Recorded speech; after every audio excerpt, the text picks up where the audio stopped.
सपा विधायक पल्लवी पटेल ने अपने जीजा और योगी सरकार में मंत्री आशीष पटेल के खिलाफ अभियान छेड़ दिया है। पल्लवी ने उन्हें लेक्चरर्स प्रमोशन में हुए घोटाले का जिम्मेदार ठहराया है। आशीष मेरे बाप की फोटो लगाकर उनके नाम पर दलाली कर मलाई खाकर यहाँ तक पहुँचे हैं। मेरे पिता की जिंदगी भर की तपस्या, कमेरा आंदोलन और अपना दल को तोड़ फोड़ कर बेचने का काम किया। ऐसे चोर उचक्के आज सरदार पटेल की आड़ ले रहे हैं। विभिन्न परीक्षाओं के पेपर लीक को लेकर राहुल गांधी ने बीजेपी पर निशाना साधा है। उन्होंने एक्स पर लिखा, बीजेपी भारत के युवाओं का बिल्कुल एकलव्य जैसा अंगूठा काट रही है, उनका भविष्य मिटा रही है। सरकारी भर्ती में विफलता बड़ा अन्याय है। पहले तो भर्ती नहीं निकलती, भर्ती निकल जाए तो एग्जाम समय पर नहीं होते, एग्जाम हो तो पेपर लीक करा दिए जाते हैं। जब युवा न्याय मांगते हैं तब उनकी आवाज को बेरहमी से कुचला जाता है।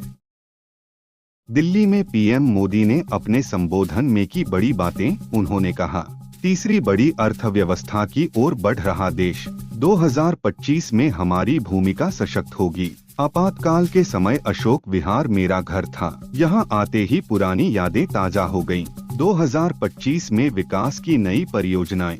इमरजेंसी में देश की लड़ाई लड़ रहा था, इमरजेंसी में तानाशाही चल रही थी, सबको पक्का मकान देना हमारा उद्देश्य। प्रधानमंत्री नरेंद्र मोदी ने दिल्ली में पूर्व मुख्यमंत्री अरविंद केजरीवाल पर बिना नाम लिए निशाना साधा। उन्होंने कहा, मैं भी शीश महल बनवा सकता था, लेकिन मैंने कभी अपने लिए घर नहीं बनाया। हमने 10 साल में 4 करोड़ लोगों के लिए घर बनवाए। मेरा सपना है कि सबको अपना घर मिले। दिल्ली वालों को हजारों घर मिलने वाले हैं। बीजेपी का आरोप है कि केजरीवाल ने सीएम हाउस के रेनोवेशन में करोड़ों रुपए खर्च किए हैं।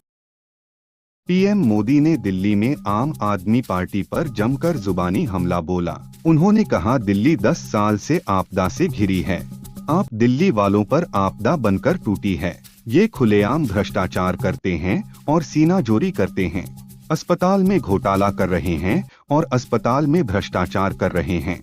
कट्टर बेईमान लोगों ने दिल्ली को आपदा में धकेल दिया है। दिल्ली कह रही है कि अब आपदा नहीं सहेंगे। देश भर में स्कूलों में जाने वाले छात्रों की संख्या में गिरावट सामने आने के बाद आप सांसद संजय सिंह ने केंद्र सरकार पर निशाना साधा है। उन्होंने कहा, झूठ और झगड़े में फंसाकर बीजेपी देश को बर्बाद करने के अभियान में जुटी है। सिर्फ एक साल में 37,45,000 बच्चों ने सरकारी स्कूल छोड़ दिए। क्या आपको लगता है अनपढ़ों और बेरोजगारों की फौज खड़ी करके बीजेपी देश को भविष्य दे सकती है? पीएम मोदी द्वारा दिल्ली सरकार को आपदा सरकार कहे जाने पर मंत्री सौरभ भारद्वाज ने कहा, जब पीएम राज्य की शिक्षा व्यवस्था के बारे में बात करते हैं तो मुझे हंसी आती है। आज दुनिया भर से कई बड़े लोग राज्य के स्कूलों को देखने आते हैं। मैं पीएम मोदी को भी आमंत्रित करता हूं कि वह आएं और सरकारी स्कूलों को देखें और तय करें कि काम हुआ है या नहीं। यह दुर्भाग्यपूर्ण है कि वह एक बड़े मंच से यह बात कह रहे हैं। आप संयोजक अरविंद केजरीवाल ने पीएम मोदी के भाषण पर पलटवार करते हुए कहा कि उन्होंने भाषण में गाली दी।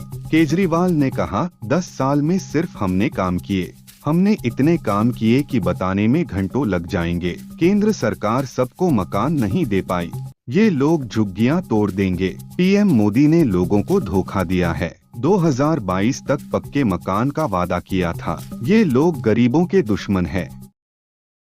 यूपी के पर्यटन मंत्री जयवीर सिंह ने अखिलेश यादव को जवाब दिया है। मंत्री ने कहा, अखिलेश प्रयागराज आएं और महाकुंभ में डुबकी लगाएं। वह यहां स्नान करके अपने पाप धो लें। दरअसल अखिलेश यादव प्रयागराज में 13 जनवरी से शुरू होने वाले महाकुंभ 2025 को लेकर कई बार यूपी सरकार पर सवाल उठा चुके हैं।